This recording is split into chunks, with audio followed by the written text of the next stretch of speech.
Chapter 1. Initial Planning. Sun Tzu said, "War is a matter of great importance to the state. It is a matter of life and death, the way to survival or destruction, and it must be carefully examined. Therefore, it is analyzed through five essential factors, which must be evaluated in planning and checked against the current situation. These five factors are 1. The just cause. Da. The just cause refers to the unity between the ruler and the people. When the people and the ruler share the same purpose, they will follow the ruler without fear, even in the face of death. This is the foundation of strong leadership and loyalty. 2. Heaven. Heaven refers to the natural forces that affect warfare, such as the balance of yin and yang, the weather, the seasons, and timing. Understanding the influence of these factors is crucial for planning and success in battle. 3. Earth. Earth refers to the terrain and geographical factors that affect military operations. This includes the physical features of the land, such as elevation, distance, and the advantages or disadvantages of different locations. Understanding the geography helps in choosing favorable positions and avoiding unnecessary risks. 4. The commander. The commander is the leader of the military. They must possess wisdom, sincerity, courage, and strictness. A commander's personal qualities greatly impact the success of the army and the effectiveness of the strategy. The 5. Method and discipline. Method and discipline involve the organization and structure of the army. This includes the rules, the way commands are given, the coordination between different units, and the proper use of resources. A well-disciplined and organized army is essential for executing successful strategies. A successful commander must be aware of all these five factors. If the commander understands them, they will win. If they do not, they will lose. Therefore, it is important to evaluate the situation by asking the following questions. Who has the just cause? Who is the most capable commander? Who has the advantage in terms of heaven and earth? Who has the best method and discipline? Which army is stronger? Which soldiers are better trained? Which side has clear rewards and punishments? By answering these questions, one can predict the outcome of the battle.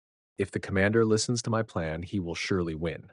If he does not listen, he will surely lose. The plan must be listened to, and the situation must be shaped accordingly. The situation is based on exploiting advantages and gaining power. War is based on deception. Therefore, show the enemy you are incapable when you are capable, and show them you are capable when you are not.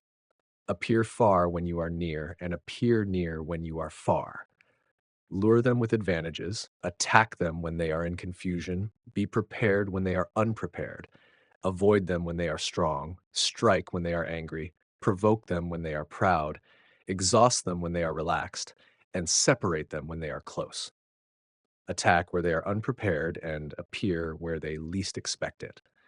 This is the way to victory in war, and it cannot be passed on prematurely.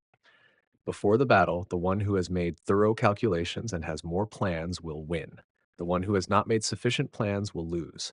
More calculations lead to victory, fewer calculations lead to defeat, and no calculations at all lead to disaster. Based on this, we can foresee the outcome. 1. The Jusican Revolutionary War, 775 to 783. The American Revolutionary War is one of the key examples of the just cause. This war was not simply a military conflict, but one with deep political and social significance. The American colonists, frustrated by British oppression and excessive taxation, declared independence. Their fight was not driven by military advantage or economic gain alone, but was rooted in the just cause of defending their freedom and rights. Background and causes. In the mid-18th century, the British colonies in North America were already quite prosperous. However, the British government, seeking economic gain, imposed heavy taxes and strict trade restrictions on the colonies. The 1765 Stamp Act and the 1773 Tea Act were particularly infuriating to the colonists. They opposed taxation without representation and resented the lack of political rights. In response to these measures, the colonists resolved to fight for their rights and freedoms. The Boston Tea Party of 1773, when colonists dumped British tea into Boston Harbor to protest the Tea Act, became the catalyst for the revolution. It was a bold act of defiance that marked the beginning of the American fight for independence. Declaration of Independence and Just Cause. In 1776, the 13 American colonies adopted the Declaration of Independence, formally severing their ties with Britain. The Declaration emphasized that their struggle was not for mere economic interests, but for fundamental human rights and freedom. It stated, "We hold these truths to be self-evident, that all men are created equal, that they are endowed by their Creator with certain unalienable rights, that among these are life, liberty, and the pursuit of happiness." The colonists fought not just for military victory, but to protect and secure these universal values of liberty and democracy. The war and victory. The American Revolutionary War was not merely a military battle. It was a struggle grounded in the colonists' firm belief in their just cause. Although the British military was stronger, the American forces were united by a clear and compelling reason for their fight.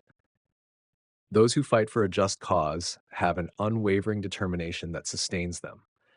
The American forces were determined not just to win a war, but to defend their liberty and rights. Despite being outnumbered and under-equipped, the American forces were able to secure victories, notably with the help of French support. The Battle of Yorktown in 1781 marked a decisive turning point, leading to the British surrender. The victory was not just the result of military strength, but of the strong commitment to a just cause that the Americans carried throughout the war. Conclusion. The victory in the American Revolutionary War was not solely due to military superiority. The colonists' firm belief that their cause was just provided them with the unity and resolve to continue fighting, even in the face of overwhelming odds. They were not just fighting for military success, but for the protection of their freedom and rights. The just cause was the driving force behind the revolution and played a crucial role in the eventual victory. This example shows how a just cause can lead to triumph, even against seemingly insurmountable challenges.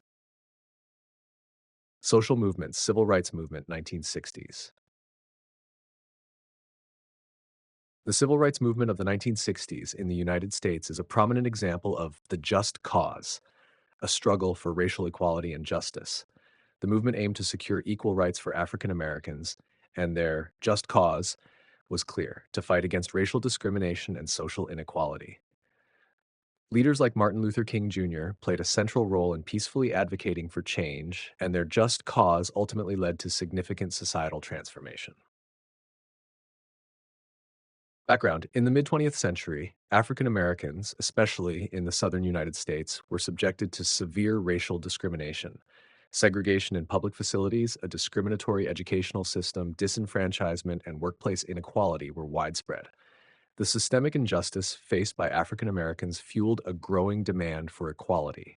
As a result, a wide coalition of individuals and groups began pushing for social change. Martin Luther King Jr. and nonviolent resistance. One of the most influential leaders in the civil rights movement was Martin Luther King Jr. King firmly believed in nonviolent resistance to combat the injustices of racism, and his approach became a symbol of the movement's just cause.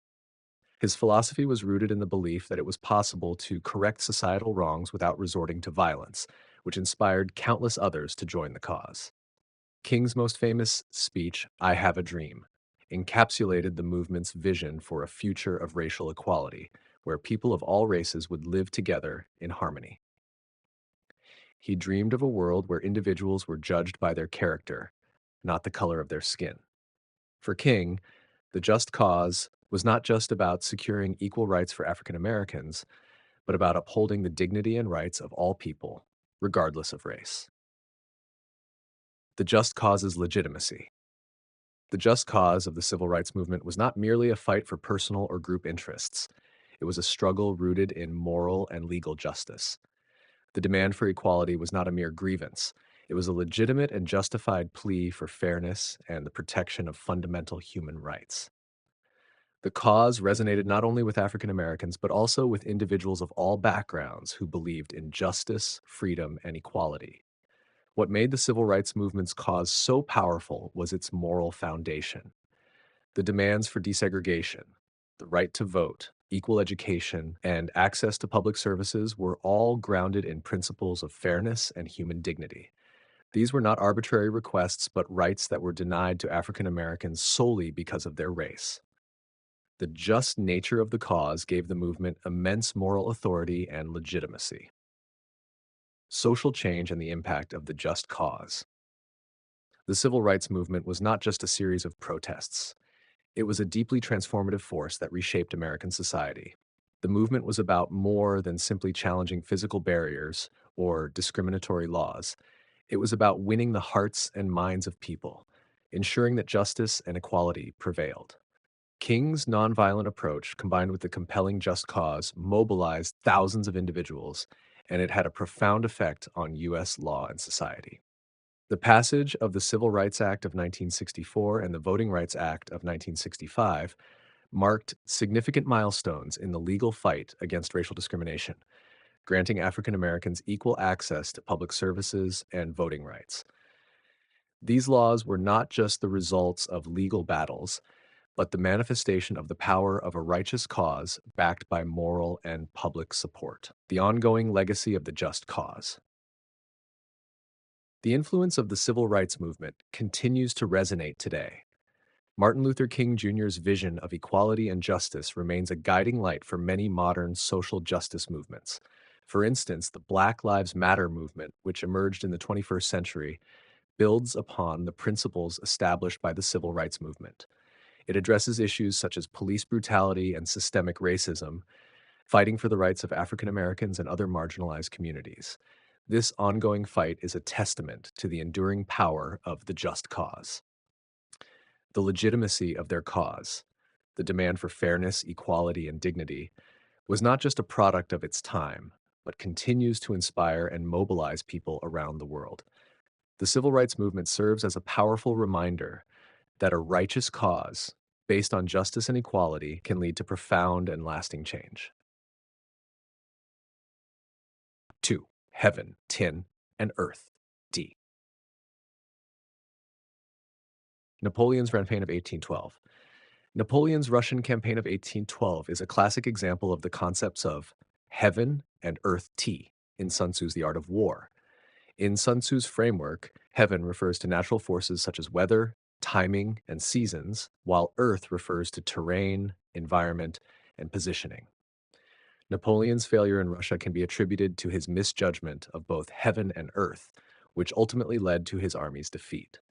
This case illustrates how critical these two elements are in warfare. Heaven, tin, weather, and seasons. In The Art of War, heaven is one of the most important factors influencing the outcome of a battle. It encompasses natural forces such as weather, the seasons, and timing. Napoleon's decision to invade Russia during the summer of 1812 failed to take into account the brutal Russian winter that would soon follow. Um, the French army, though initially advancing with great speed, was ill prepared for the extreme cold, which played a decisive role in the failure of the campaign. Weather in the winter. Napoleon's forces, which had been marching through the summer months, that faced the severe Russian winter unprepared.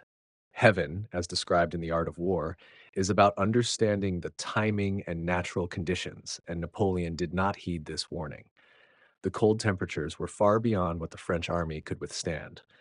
The soldiers suffered from frostbite, exhaustion, and malnutrition, and many died due to the freezing conditions. This led to a severe decrease in the morale of the troops, with many soldiers succumbing to the elements. The Russian winter was not just a matter of cold temperatures, it was a strategic weapon in itself. The Russian winter had a profound effect on the French army, slowing their movement and disrupting their supply lines. This directly aligns with Sun Tzu's notion of heaven, which highlights the importance of adapting to natural conditions in war. Napoleon failed to understand the significance of the Russian climate, leading to disastrous results for his army. Shirt Earth D. Terrain and environment. Sun Tzu also emphasizes the importance of earth, which refers to understanding the terrain, environment, and the strategic advantage of the geographical landscape. Napoleon's Russian campaign further illustrates how a failure to understand earth can lead to catastrophic consequences. Vastness and logistics. Russia is a vast country with enormous distances and varied terrain. Napoleon's forces were not prepared for the logistical challenges of marching across such a huge landmass. The vastness of Russia's flat plains and sparse infrastructure made it difficult for Napoleon's army to maintain supply lines. As the French advanced deeper into Russian territory, the terrain itself became a challenge. The further they advanced, the more their supply lines were stretched, and the harder it became to get supplies and reinforcements. This situation perfectly embodies Earth, where terrain and logistical challenges play a pivotal role in warfare. Additionally, Napoleon's decision to pursue the Russian army deeper into the country exposed his forces to the scorched earth tactics employed by the Russians. As the Russian army retreated, they burned crops and destroyed infrastructure, denying the French army critical resources. This made the French army vulnerable and unable to replenish their supplies, further compounding their logistical problems. Sun Tzu's Earth teaches that understanding the terrain is vital to ensuring a successful campaign, and Napoleon's failure to comprehend the vastness and challenges of Russian terrain was a major factor in his downfall. Stat the weather and terrain combined. The Russian winter and the vast Russian plains worked together to cripple Napoleon's forces. Sun Tzu emphasizes that understanding the relationship between heaven, weather, and earth, terrain, is essential in warfare. In this case, the combination of the brutal winter and the vast, empty landscapes of Russia created a hostile environment for Napoleon's army. The terrain made it difficult for them to advance, while the weather made survival increasingly impossible. Conclusion: Napoleon's Russian campaign of 1812 offers a clear example of the importance of heaven, Tian, and earth in military strategy. The failure to account for the weather and climate of Russia, heaven, and the logistical and geographical challenges posed by the Russian terrain, earth, were key factors in Napoleon's defeat. According to Sun Tzu, success in warfare depends on adapting to and understanding the forces of nature, heaven, and the environment, earth. Napoleon's downfall serves as a cautionary tale about the need for proper strategic planning, especially when dealing with natural forces and terrain. The failure to understand these elements can lead to disastrous consequences, as it did for Napoleon. 1. General Dwight D. Eisenhower, Leadership in D4. One of the most significant examples of a commander determining the outcome of a war is General Dwight D. Eisenhower's leadership during the D-Day invasion of Normandy on June 6, 1944. This pivotal moment in World War II showcased Eisenhower's possession of wisdom, sincerity, courage, and strictness, the virtues that Sun Tzu describes as essential for a commander. Wisdom, strategic planning, and coordination. Eisenhower demonstrated extraordinary wisdom by coordinating one of the largest and most complex military operations in history. He oversaw the planning and execution of Operation Overlord, which required the synchronization of Allied forces from the United States, Britain, Canada, and other nations. Eisenhower's strategic acumen was evident in his ability to manage the logistics of deploying over 156,000 troops, thousands of aircraft, and naval vessels across the English Channel. His careful selection of Normandy's beaches as the invasion point, despite their heavy fortifications, was a calculated decision that balanced risk and opportunity. His adaptability and foresight ensured that the operation succeeded even in the face of immense challenges. Sincerity, building trust among allies. Eisenhower's sincerity was crucial in uniting a coalition of nations with different priorities and perspectives. His ability to foster trust and collaboration among Allied leaders such as Winston Churchill, Charles de Gaulle, and Franklin D. Roosevelt helped maintain unity. He was known for his straightforward communication style and honesty, which earned him the respect of both his peers and subordinates. This sincerity was vital in convincing his troops to commit to the daunting task ahead and inspired confidence in the mission. Courage, taking responsibility for high stakes. The success of D-Day hinged on Eisenhower's courage to make difficult decisions under immense pressure. Bad weather nearly forced the postponement of the invasion, but Eisenhower took the bold step of giving the go-ahead on June 6th, relying on a narrow window of favorable conditions. Eisenhower also prepared for the worst-case scenario. Before the invasion, he wrote a letter accepting full responsibility in case of failure, demonstrating both courage and humility. His willingness to bear the burden of potential failure was a testament to his strength as a leader. Strictness, discipline, and execution. Eisenhower's strictness ensured that every aspect of the operation was meticulously planned and executed. He demanded high standards of discipline from his troops and commanders, knowing that any weakness could jeopardize the mission. He was also firm in maintaining secrecy and operational security, preventing leaks that could have alerted German forces. His insistence on rigorous training and preparation ensured that the Allied forces were ready to face the challenges of the invasion. Outcome: victory in Normandy. Eisenhower's leadership directly contributed to the success of the D-Day invasion, which became the turning point of World War II in Europe. The invasion breached Hitler's Atlantic Wall and opened a second front, leading to the liberation of France and eventually the defeat of Nazi Germany. Eisenhower's wisdom in planning, sincerity in uniting the Allies, courage in decision-making, and strictness in execution exemplify the qualities Sun Tzu describes as essential for a commander. His ability to embody these virtues under immense pressure is a powerful example of how a great leader can shape the course of history. 2. Admiral Yi Sun-sin. Admiral Yi Sun-sin of Joseon, Korea, exemplified the virtues of a commander as described in The Art of War during the Imjin War, 1592 to 1598. His wisdom, sincerity, courage, and strictness played a decisive role in defending Joseon against overwhelming odds. Wisdom. Strategic insight and decision-making. Yi Sun-sin demonstrated exceptional strategic acumen, enabling him to achieve victories despite facing dire circumstances. The Battle of Myeongyang.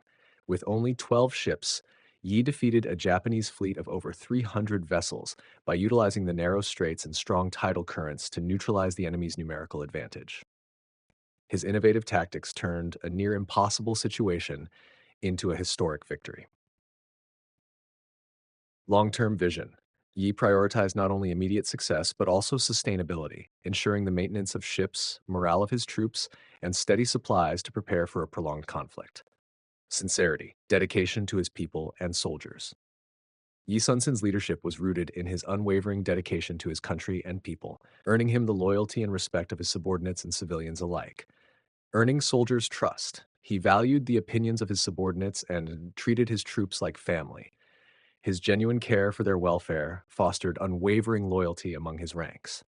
Fighting for the people, Yi always prioritized minimizing civilian casualties and protecting the nation, which earned him deep respect and admiration from the public. Courage, resoluteness in the face of adversity. Yi's bravery extended beyond physical combat to his willingness to risk his life for the nation's survival. Boldness in battle. In the Battle of Myeongyang, Yi stood resolute against overwhelming odds, inspiring his troops to fight with unwavering determination. Fearlessness of death. His final moments epitomized his courage. He instructed, "Do not let the enemy know of my death," ensuring his men would maintain their resolve even after his passing. Strictness. Principled and disciplined leadership. Yi maintained discipline and upheld principles, balancing firmness with compassion, which solidified his authority and effectiveness as a leader. Enforcing military discipline. He corrected mistakes firmly, but also understood and empathized with his soldiers' struggles. This balanced approach earned their respect and commitment. Thorough preparation. Yi's meticulous planning ensured that his soldiers and fleet were always ready, fostering confidence in his leadership. Conclusion. Admiral Yi Sun-sin embodied the ideal commander described in The Art of War. His wisdom, sincerity, courage, and strictness not only led to miraculous victories, but also secured the survival of his nation during a time of existential threat. He remains an enduring symbol of exemplary leadership and strategic brilliance. 3. A cautionary tale. Renya Mutaguchi and the Battle of Imphal, 1944. Renya Mutaguchi, a commander of the Imperial Japanese Army during World War II, led the infamous Imphal campaign in northeastern India in 1944. This campaign is considered one of Japan's most disastrous failures in military history.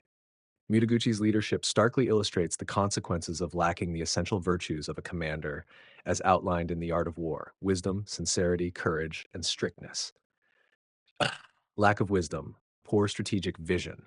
Renya Mutaguchi's plans for the Imphal campaign were detached from reality and lacked strategic foresight. Ignoring geography. In The Art of War, Earth emphasizes the importance of understanding terrain and distances. Mutaguchi failed to account for the treacherous Himalayan terrain and dense jungles, leading to supply lines being cut off and soldiers suffering from starvation and disease. Unrealistic goals. He underestimated both the logistical challenges and the strength of the British Indian forces. His overconfidence and lack of adaptability doomed the campaign from the start. Lack of sincerity, loss of trust. Mutaguchi lacked the sincerity needed to inspire trust among his subordinates and superiors. Ignoring advice, his subordinate commanders repeatedly warned him about the campaign's risks and flaws. However, Mutaguchi dismissed their concerns, leading to disillusionment and a breakdown in morale. False reports. Mutaguchi consistently provided overly optimistic and misleading reports to his superiors, further eroding trust within the command structure. His unwillingness to acknowledge reality alienated his leadership team. Misguided courage, recklessness, and stubbornness. The Art of War defines courage as decisive and intelligent action, but Mutaguchi's decisions reflected recklessness rather than true bravery. Forcing unwise orders. Despite overwhelming evidence of failure, Mutaguchi ordered repeated and futile attacks, resulting in devastating casualties. Avoiding accountability. When the campaign collapsed, Mutaguchi deflected blame onto his subordinates rather than taking responsibility. His actions undermined morale and exposed his lack of true leadership. Failure of strictness, poor preparation, and discipline. The Art of War emphasizes strictness as essential for preparation and maintaining discipline, but Mutaguchi fell short in these areas. Inadequate supply lines. He neglected the critical importance of logistics, leaving his troops without sufficient food, medicine, or ammunition. Thousands of soldiers perished from starvation and disease, exacerbating the army's collapse. Disorganization and poor training. His forces were not adequately trained for the campaign's harsh conditions, and the command structure was chaotic, further contributing to failure. Outcome: a catastrophic defeat and enduring lessons. The Imphal campaign resulted in over 70,000 Japanese soldiers killed, wounded, or incapacitated. This massive loss crippled Japan's military strength in Southeast Asia and contributed to its eventual defeat in the region. Renya Mutaguchi's leadership failure serves as a stark cautionary tale about what happens when a commander lacks the essential virtues highlighted in The Art of War. His story underscores the enduring importance of strategic judgment, honest communication, responsible courage, and meticulous preparation, not only in warfare but in any form of leadership. 4. Method and discipline. 1. The Normandy invasion, a victory of method and discipline. Thorough planning and organization. The Normandy invasion was one of the most meticulously prepared military operations in history. To ensure its success, the Allied forces coordinated the cooperation of the Navy, Air Force, and Army over several months. The details of the operation, from the landing sites to troop deployments and logistics, were systematically planned. For half, troops were dispersed across 5 major landing beaches: Omaha, Utah, Gold, Juneau, and Sword, reducing the combat burden in each area. Prior to the landing, airstrikes and airborne operations were conducted to weaken the German defenses. Strict discipline and training. The forces involved underwent extensive training in the lead up to the invasion, mastering coastal penetration and securing territories. Landing troops repeatedly trained in the tactics and skills needed to break through German defenses. Each unit understood its specific role and mission, adhering strictly to the command structure. Efficient resource allocation. The Allies ensured the efficient deployment of resources and personnel, gaining numerical superiority over the Germans. With the support of the Air Force and Navy, they conducted coastal operations effectively, rapidly bringing in reinforcements and supplies. Command and coordination. Under General Dwight D. Eisenhower's leadership, the Allied forces shared clear objectives and moved in harmony, each contributing to the operation's success. Despite the chaos of the invasion, especially the fierce battle at Omaha Beach, the units executed their missions according to the command structure and training. Result: a successful example of method and discipline. The Normandy invasion, known as D-Day, took place on June 6, 1944, and became the foundation for the Allies' advance into Western Europe. On that single day, about 150,000 troops successfully secured the beaches and broke through the German defenses. This operation turned the tide of World War II, eventually leading to Germany's surrender. Conclusion: the success of the Normandy invasion illustrates the critical importance of method and discipline. Meticulous planning, strict discipline, and the efficient allocation of resources proved to be essential factors in achieving victory in warfare. 2. A corporate success example: Apple's transformation under Steve Jobs. Strategic planning and organization. When Steve Jobs returned to Apple in 1997, the company was struggling with products that lacked innovation and a clear direction. Jobs implemented a disciplined method of focus by reducing the company's product line, concentrating on just a few key products to ensure they received the attention and development they needed. This focus on fewer, higher quality products allowed Apple to streamline operations and reduce complexity within the company. Strict discipline and efficiency. Jobs was known for his relentless pursuit of perfection and discipline within his teams. He set high standards for both product development and employee performance. This commitment to excellence extended from design to customer service. Every detail mattered, and employees were expected to adhere to a rigorous set of standards. Under his leadership, Apple developed a culture where discipline was crucial in every aspect of the company, from product design to the retail experience. Command and coordination. Jobs' ability to coordinate efforts across different departments was another example of method and discipline at work.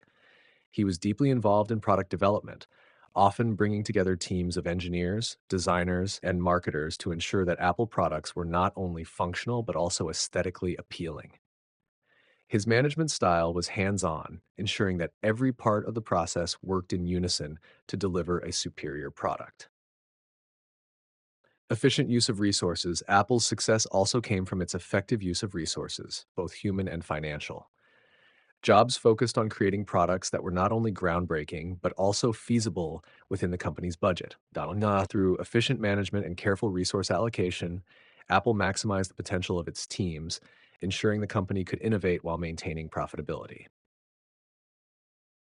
Result: a corporate success of method and discipline.